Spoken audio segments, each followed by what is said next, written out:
Saya dulu Tuan Guru Haji Abdul Wahid, dia beri ijazah tanpa minta. Dia ijazahkan tanpa minta, lebih baik dan kita tak minta, tiba-tiba Tok Guru panggil macam ni, aku nak ijazah kau.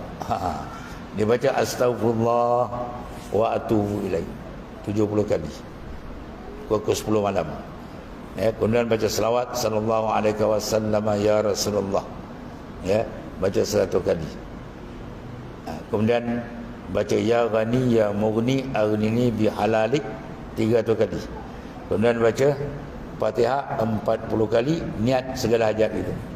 InsyaAllah rezeki datang tu lain macam. Lain macam. Memang Allah Ta'ala bagi itu. Kita buat ikhlas saja.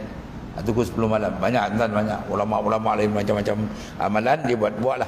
Yang penting kita istiqamah, insya-Allah dimurahkan oleh Allah Ta'ala rezeki dunia dan akhirat yang paling besar.